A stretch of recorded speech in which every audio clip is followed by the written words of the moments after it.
കർത്താവിൻ്റെ അതിപരിശുദ്ധ നാമം ഇന്ന് പ്രഭാതത്തിലും മഹത്വപ്പെടുമാറാകട്ടെ.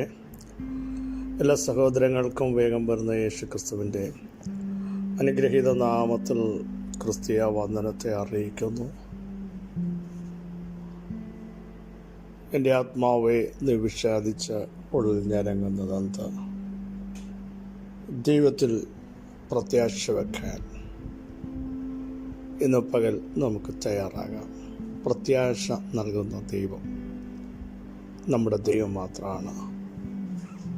അതുകൊണ്ടാണ് പൗലോസ് പറയുന്നത്, ഇത്ര ഭയങ്കര മരണത്തിൽ ദൈവം ഞങ്ങളെ വിടുവിച്ചു, ഇന്നും വിടുവിക്കും, മേലാലും വിടുവിക്കും. ഞങ്ങൾ അവനിൽ ആശ വച്ചിരിക്കുന്നു, അല്ലെങ്കിൽ പ്രത്യാശ വച്ചിരിക്കുന്നു. ഇന്നലെ വിടുവിച്ചവൻ ഇന്നും വിടുവിക്കും, നാളെയും വിടുവിക്കും എന്ന് ഞങ്ങൾ ഈ ദൈവത്തിൽ ആശ വച്ചിരിക്കുന്നു. പ്രിയരെ, നോർമൽ ഒരു പ്രസ്താവനയല്ല. ഇത്ര ഭയങ്കര മരണത്തിൽ നിന്ന് അതുപോലെ ശക്തമായ എതിർപ്പുകൾ തൻ്റെ ജീവിതത്തിൽ ആഞ്ഞ് അടിച്ചപ്പോഴും വിടുവിക്കുന്ന, സൗഖ്യമാക്കുന്ന, പുറത്തു കൊണ്ടുവരുന്ന, പുറപ്പെടുവിക്കുന്ന ഉന്നതനായ ദൈവം ഇന്നും എനിക്ക് വേണ്ടി പ്രവർത്തിക്കും എന്നുള്ളതിന് സംശയമില്ല. എത്ര പേർക്ക് അത് വിശ്വസിക്കാൻ കഴിയും? ഇന്നലെ നടത്തിയവൻ ഇന്നും നടത്തും, മേലാലും നടത്തും.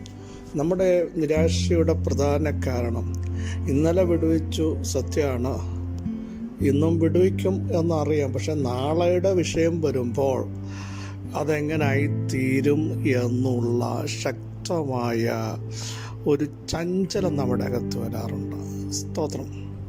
നമ്മളെപ്പോഴും ഓർക്കണമേ പ്രിയരെ, വിടുവിക്കുന്ന ഒരു ദൈവമുണ്ട്, സഹായിക്കുന്ന ഒരു ദൈവമുണ്ട്, ശക്തീകരിക്കുന്ന ഒരു ദൈവമുണ്ട് എന്ന് എല്ലാ കാലത്തും മനസ്സിലാക്കണം.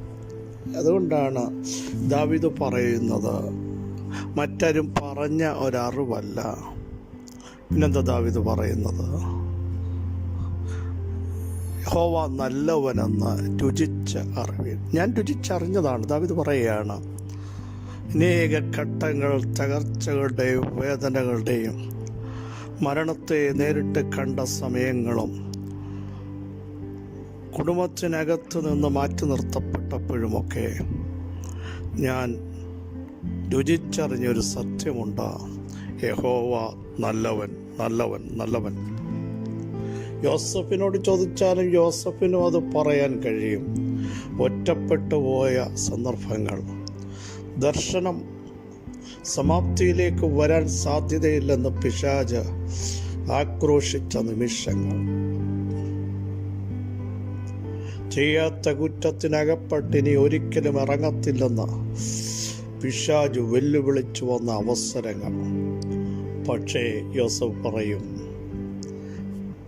എൻ്റെ ദൈവം നല്ലവനെന്ന് ഞാൻ രുചിച്ചറിഞ്ഞ സമയങ്ങളായിരുന്നു അത്.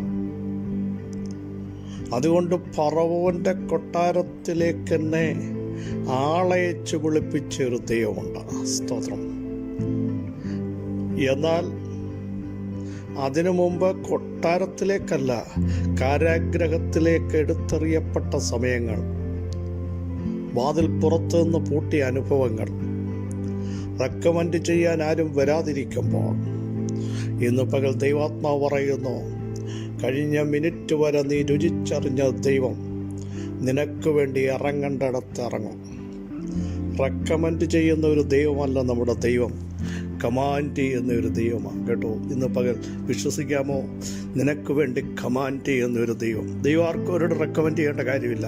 ദൈവത്തിൻ്റെ കമാൻഡുകൾ ഇന്ന് നിന്നെ പുറത്തു കൊണ്ടുവരും, നിന്നെ പുറപ്പെടുവിക്കും, എത്തിക്കേണ്ടടുത്ത് എത്തിക്കും, ദേശത്ത് നിന്നെ ഒരടയാളമാക്കും.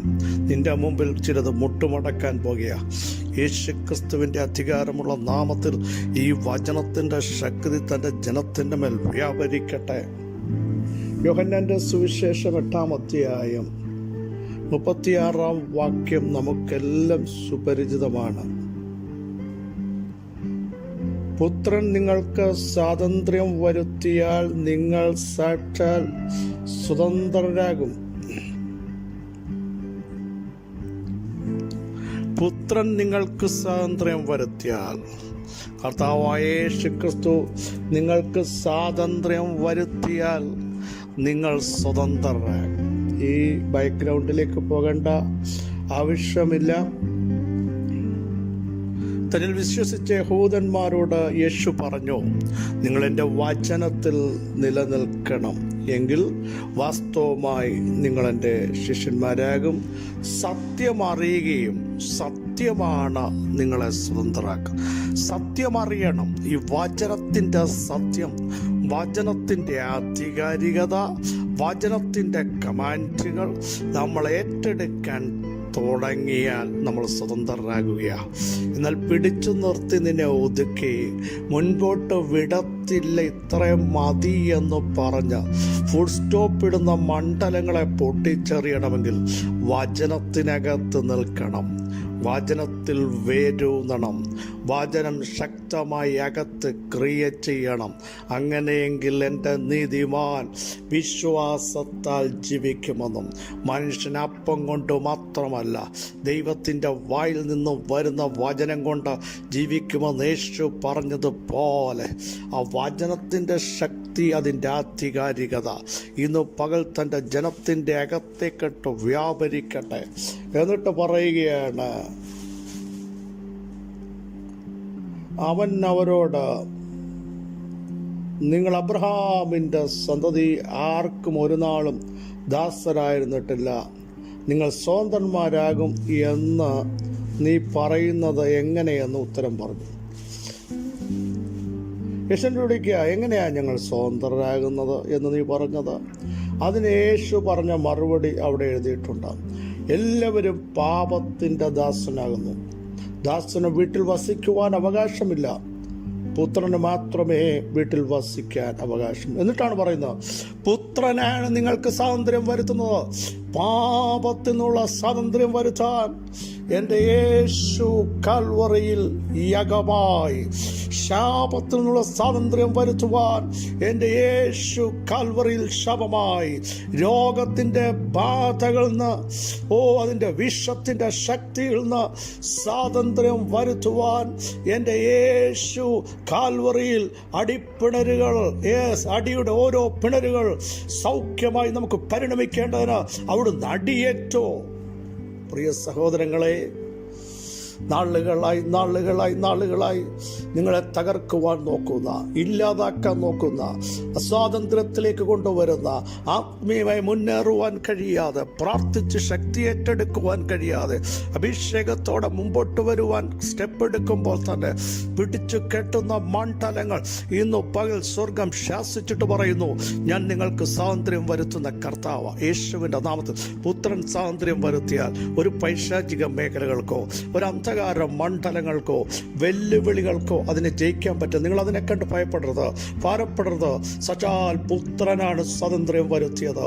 കൽവറിയിലൂടെ ലഭിച്ച ആ സ്വാതന്ത്ര്യം, ആത്മശക്തിയുടെ മാരി ഇന്ന് പകൽ തൻ്റെ ജനമേറ്റെടുക്കുന്നവർ വിളിച്ചു പറ, കർത്താവ് ഞങ്ങൾക്ക് സ്വാതന്ത്ര്യം വരുത്തിയതാ, ഞങ്ങളുടെ കുടുംബത്തിന് സ്വാതന്ത്ര്യം വരുത്തിയതാ, ഞങ്ങളുടെ തലമുറകൾക്ക് സ്വാതന്ത്ര്യം വരുത്തിയ, അത് ഞങ്ങൾ ഇന്ന് പകൽ റിസീവ് ചെയ്തു. അത് റിസീവ് ചെയ്യാൻ കഴിയാതെ, വചനത്തിൻ്റെ ശക്തി അകത്ത് കയറുവാൻ കഴിയാതെ തടയുന്ന മണ്ഡലങ്ങൾ ഏതുമാകട്ടെ, പാരമ്പര്യമാണോ, ഇന്ന് പകൽ അതിനെ പൊട്ടിച്ചെറിയുന്ന ആത്മശക്തിയുടെ വ്യാപാരം ഈ വചനത്തിലൂടെ വെളിപ്പെടുക. യേശുവിൻ്റെ നാമത്തിൽ പറ, കർത്താവേ, ഇന്ന വിഷയത്തിൽ ഇപ്പോഴും ഞങ്ങൾക്കത് റിസീവ് ചെയ്യാൻ കഴിഞ്ഞിട്ടില്ല, ഞങ്ങൾ തളയ്ക്കപ്പെട്ടതുപോലെ ആയിരിക്കുന്നു. നിങ്ങളുടെ ശരീരത്തിലാണോ, മൈൻഡിലാണോ, കുടുംബ ജീവിതത്തിലാണോ, ഔദ്യോഗിക മേഖലകളിലാണോ, കർത്താവ് പറയും, ഞാൻ നിങ്ങൾക്ക് സ്വാതന്ത്ര്യം വരുത്തിയിരിക്കുന്നു. വരുത്തുമെന്നല്ല, വരുത്തിയിരിക്കുന്നു, ഓൾറെഡി സംഭവിച്ചിരിക്കുന്നു. ഇന്ന് പകൽ ഏറ്റെടുത്ത് സ്തോത്രം ചെയ്യട്ടെ. പുത്രൻ നമുക്ക് സ്വാതന്ത്ര്യം വരുത്തിയാൽ നിങ്ങൾ സാക്ഷാൽ സ്വതന്ത്രരായിത്തീരും. പിന്നെയും അടിമത്തത്തിന്റെ ശക്തി നമ്മളുടെ വരരുത്. അതുകൊണ്ട് പറയുന്നത് ഗലാത്യലേഖനത്തിൽ, സ്വാതന്ത്ര്യത്തിനായിട്ട് ക്രിസ്തു നിങ്ങളെ സ്വതന്ത്രരാക്കി. അടിമനുഖത്തിൽ പിന്നെയും കുടുങ്ങിപ്പോരു സ്വാതന്ത്ര്യത്തിൽ ഉറച്ചു നിൽക്കണം. പലപ്പോഴും വീണ്ടും അടിമത്തത്തിന്റെ ശക്തി, ഭയത്തിന്റെ ശക്തി, ധൈര്യത്തെ തകർക്കുന്ന ശക്തി, ബലത്തെ കെട്ടുന്ന ശക്തി, അതിനെ റിസീവ് ചെയ്യാതെ ഇന്ന് പകൽ വിളിച്ചു പറ, കർത്താവ് സ്വാതന്ത്ര്യം വരുത്തിയതാണ്. ഇനി ദുഷ്ടശക്തികൾക്ക് ഞങ്ങളുടെ കുടുംബത്തിൽ, ഞങ്ങളുടെ തലമുറകളിൽ സ്വാധീനമില്ല. പ്രാർത്ഥനയിൽ ജയിക്കണമേ, വിശ്വാസത്തിൽ ജയിക്കണമേ, വചനത്തിലൂടെ സകല അന്ധകാര മണ്ഡലങ്ങളെ കീഴ്പ്പെടുത്തുന്ന ഒരാത്മിക അധികാരം നിങ്ങളുടെ പ്രാർത്ഥനാ റൂമിനകത്ത് ഇന്ന് പകൽ സംഭവിക്കട്ടെ. യേശുവിൻ്റെ നാമത്തിൽ എല്ലാ കണ്ണുകളും ഒരു നിമിഷം ഒന്ന് അടയ്ക്കാമോ? കർത്താവെ, ഞങ്ങൾക്ക് ഇന്ന് പകലും ആ സ്വാതന്ത്ര്യം അനുഭവിക്കേണ്ടതുപോലെ അനുഭവിക്കാൻ കഴിയുന്നില്ല. ഞങ്ങളുടെ കുടുംബത്തിൽ, കുടുംബജീവിതത്തിൽ, തലമുറകളിൽ, പ്രാർത്ഥനയിൽ, ആരാധനയിൽ ഞങ്ങൾക്കത് കഴിയുന്നില്ല. ഇന്ന് പകൽ ദൈവമേ, ആ സ്വാതന്ത്ര്യം ഞങ്ങൾക്ക് പൂർണ്ണമായി റിസീവ് ചെയ്യാനുള്ള കൃപ വെളിപ്പെടുത്തണം. യേശുവിൻ്റെ നാമത്തിൽ നിങ്ങളുടെ ശരീരത്തിൽ ആ സ്വാതന്ത്ര്യം അനുഭവിക്കാൻ കഴിയാതെ കെട്ടപ്പെട്ടതുപോലെ, വരിഞ്ഞു മുറുക്കുന്നത് പോലെ വ്യാപരിക്കുന്ന ദൂഷ്ടശക്തികൾ യേശുവിൻ്റെ നാമത്തിൽ ഇന്ന് പകൽ മാറിപ്പോവുകയാണ്. യേശുവിൻ്റെ നാമത്തിൻ്റെ ശക്തി ഈ പകൽ വ്യാപരിക്കുകയാണ്. പുത്രൻ സ്വാതന്ത്ര്യം വരുത്തിയാൽ ഇന്ന് പകൽ നിങ്ങൾ സ്വതന്ത്രരാകുക. ശരീരത്തിൽ വ്യാപരിക്കുന്ന ദുഷ്ടാത്മ സേനയുടെ ശക്തികൾ യേശുവിൻ്റെ നാമത്തിൽ മാറട്ടെ. പിന്നെ നമ്മൾ ചിന്തിച്ചത്, നമ്മൾ കർത്താവായ യേശുവിൻ്റെ സന്തതികളാണ്. അതിനെ തടയുവാൻ മറ്റൊരു ശക്തിക്കും സാധ്യമല്ല. യഹൂദ ഗോത്രത്തിലെ സിംഹത്തിൻ്റെ മക്കളാണെങ്കിൽ ആ ശക്തി ഇന്ന് പകൽ നമ്മുടെ മധ്യേ വ്യാപരിക്കട്ടെ. പിതാവേ, ഞങ്ങളുടെ ആത്മാവിൻ്റെ പ്രവൃത്തി ജനത്തിൻ്റെ മേൽ വെളിപ്പെട്ട് വരട്ടെ. അവിടുന്ന് അങ്ങനെ ചെയ്തിരിക്കാൻ സ്തോത്രം. യേശുവിൻ നാമം തന്നെ ആമേൻ, ആമേൻ. ക്രിസ്തുവിൽ വാത്സല്യ സഹോദരങ്ങളെ, കർത്താവ് നമുക്ക് സ്വാതന്ത്ര്യം വരുത്തിയിരിക്കുകയാണ്. നമ്മൾ സ്വതന്ത്രരാണ്. ഇന്ന് പോലെ ധൈര്യത്തോടെ പറ, ആ സ്വാതന്ത്ര്യത്തിലേക്ക് ഞങ്ങളെ കൊണ്ടുവന്ന ദൈവത്തിൻ്റെ സ്തോത്രം. പ്രാർത്ഥനയിൽ സ്വാതന്ത്ര്യം വെളിപ്പെട്ട് വരട്ടെ. ആരാധനയിൽ സ്വാതന്ത്ര്യം വരട്ടെ.